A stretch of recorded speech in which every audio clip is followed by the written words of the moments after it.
स्वागत है आप सभी श्रोताओं का आपके अपने आध्यात्मिक चैनल स्पिरिचुअल कथा 1111 में। आज हम प्रस्तुत कर रहे हैं स्कंद पुराण के अध्याय 23 से ली गई एक दिव्य कथा, जिसमें श्री कृष्ण जन्माष्टमी के व्रत पूजन एवं इसकी महिमा का विस्तृत वर्णन किया गया है। यह कथा न केवल भक्तों के लिए पुण्यदायक है, बल्कि हमें श्री कृष्ण की दिव्यता और जन्म के पीछे छिपे आध्यात्मिक रहस्यों को भी उजागर करती है। आइए श्री कृष्ण के पावन जन्मोत्सव की इस दिव्य कथा को श्रवण कर पुण्य लाभ प्राप्त करें। वीडियो को अंत तक देखें, लाइक करें, शेयर करें और चैनल स्पिरिचुअल कथा 1111 को जरूर सब्सक्राइब करें। श्रावण माह महात्म्य 23वां अध्याय। कृष्ण जन्माष्टमी व्रत का वर्णन। ईश्वर बोले, हे सनत कुमार, श्रावण माह में कृष्ण पक्ष की अष्टमी को वृष के चंद्रमा में अर्धरात्रि में इस प्रकार के शुभ योग में देवकी ने वसुदेव से कृष्ण को जन्म दिया। सूर्य के सिंह राशि में प्रवेश करने पर इस श्रेष्ठ महोत्सव को करना चाहिए। सप्तमी के दिन अल्प आहार करें। इस दिन दंत धावन करके उपवास के नियम का पालन करें और जितेंद्रिय होकर रात में शयन करें। जो मनुष्य केवल उपवास के द्वारा कृष्ण जन्माष्टमी का दिन व्यतीत करता है, वह 7 जन्मों में किए गए पापों से मुक्त हो जाता है, इसमें संदेह नहीं है। पापों से मुक्त होकर गुणों के साथ जो वास होता है, उसी को सभी भोगों से रहित उपवास जानना चाहिए। अष्टमी के दिन नदी आदि के निर्मल जल में तिलों से स्नान करके किसी उत्तम स्थान में देवकी का सुंदर सूती का ग्रह बनाना चाहिए, जो अनेक वर्ण के वस्त्रों, कलशों, फलों, पुष्पों तथा दीपों से सुशोभित हो और चंदन तथा अगरू से सुवासित हो। उसमें हरिवंश पुराण के द्वारा गोकुल लीला की रचना करें और उसे बाजों की ध्वनियों तथा नृत्य गीत आदि मंगलों से सदा युक्त रखें। उस ग्रह के मध्य में षष्ठी देवी की प्रतिमा सहित सुवर्ण, चांदी, ताम्र, पीतल, मिट्टी, काष्ठ अथवा मणि की अनेक रंगों से लिखी हुई श्री कृष्ण की प्रतिमा स्थापित करें। वहां 8 शल्य वाले पर्यंक पलंग के ऊपर सभी शुभ लक्षणों से संपन्न प्रसूतावस्था वाली देवी की मूर्ति रखकर उन सबको एक मंच पर स्थापित करें और उस पर्यंक में स्तनपान करते हुए सुप्त बाल रूप कृष्ण को भी स्थापित करें। उस सूतिका ग्रह में एक स्थान पर कन्या को जन्म दी हुई यशोदा को भी कृष्ण के समीप लिखें। साथ ही हाथ जोड़े हुए देवताओं, यक्षों, विद्याधरों तथा अन्य योनियों को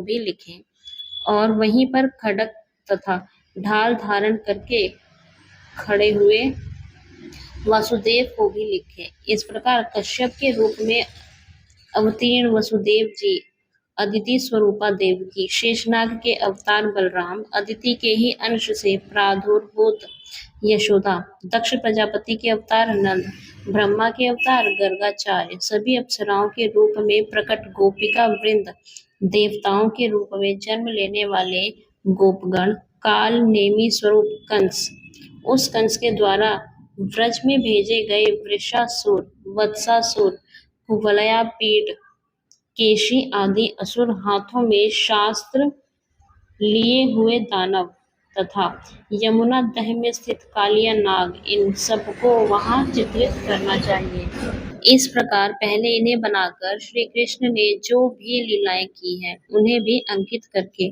भक्ति प्रायण होकर प्रयत्न पूर्वक 16 उपचारों से देवकी इस मंत्र के द्वारा उनकी पूजा करनी चाहिए। वेणु तथा वीणा की ध्वनि के द्वारा गान करते हुए प्रधान किन्नरों से निरंतर जिनकी स्तुति की जाती है, हाथों में भृंगारी, दर्पण, दूर्वा, दधी, कलश लिए हुए किन्नर जिनकी सेवा कर रहे हैं, जो शैया के ऊपर सुंदर आसन पर भली भांति विराजमान है, जो अत्यंत प्रसन्न मुखमंडल वाली है तथा पुत्र से शोभायमान है, वे देवताओं की माता तथा विजय सुता देवकी अपने पति वसुदेव जी सहित सुशोभित हो रही हैं। उसके बाद विधि जानने वाले मनुष्य को चाहिए कि आदि में प्रणव तथा अंत में नमः से युक्त करके अलग अलग सभी के नामों का सभी के नामों का उच्चारण करके सभी पापों से मुक्ति के लिए देवकी, वसुदेव, वासुदेव,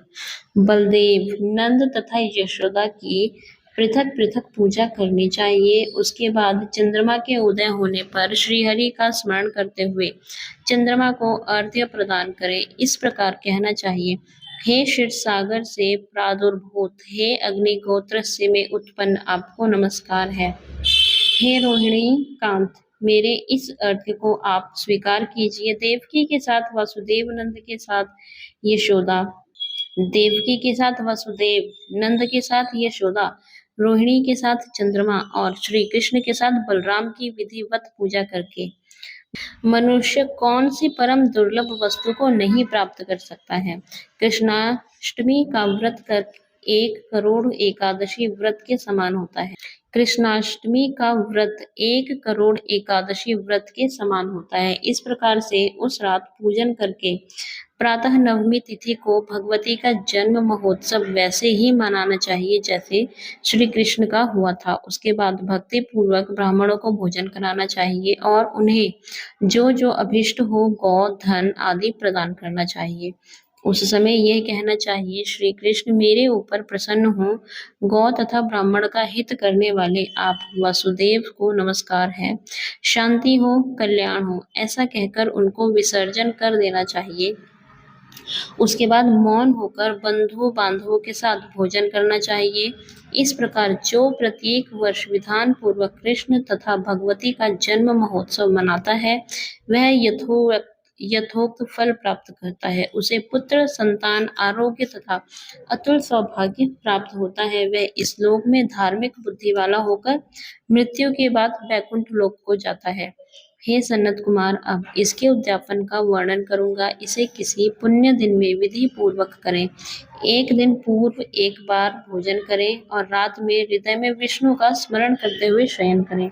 इसके बाद प्रातः काल संध्या आदि कृत्य संपन्न करके ब्राह्मणों स्वस्ति वाचन कराएं और आचार्य का वर्ण करके ऋत्विजों की पूजा करें। इसके बाद वित्त शाठ्य से रहित होकर एक पल अथवा उसके भी आधे पल सुवर्ण की प्रतिमा बनवानी चाहिए और इसके बाद रचित मंडप के भीतर ब्रह्मा आदि देवताओं की स्थापना करें। इसके बाद वहां तांबे अथवा मिट्टी का एक घट स्थापित करें और उसके ऊपर चांदी या बांस का एक पात्र रखें। उसमें गोविंद की प्रतिमा रखकर वस्त्र से आच्छादित करके व्यक्ति 16 उपचारों से वैदिक तथा तांत्रिक मंत्रों के द्वारा विधिवत पूजन करे। इसके बाद शंख में पुष्प, फल, चंदन तथा नारिकेल फल सहित शुद्ध जल लेकर पृथ्वी पर घुटने टेक कर यह कहते हुए देवकी सहित भगवान श्री कृष्ण को अर्घ्य प्रदान करें।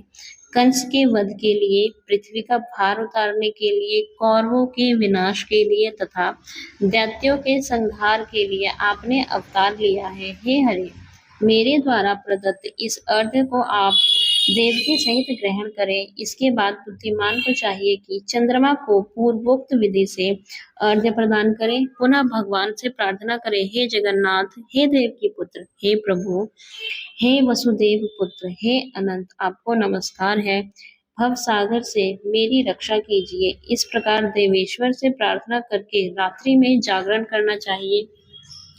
पुनः प्रातः काल शुद्ध जल में स्नान करके जनार्दन का पूजन खीर, तिल और घृत से मूल मंत्र के द्वारा भक्ति पूर्वक 108 आहुति देकर पुरुष सूक्त से हवन करें और पुनः इंद्र विष्णुर्वी चक्र में इस मंत्र से केवल घी की आहुतियां देनी चाहिए।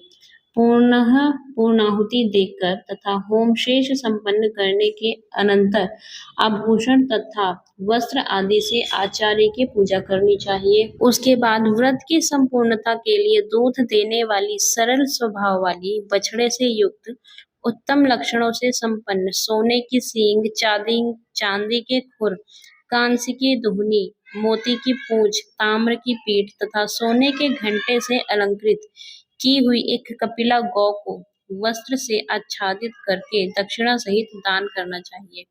इस प्रकार दान करने से व्रत संपूर्णता को प्राप्त होता है। कपिला गौ के अभाव में अन्य गौ भी दी जा सकती है। इसके बाद ऋत्विजों को यथा योग्य दक्षिणा प्रदान करें।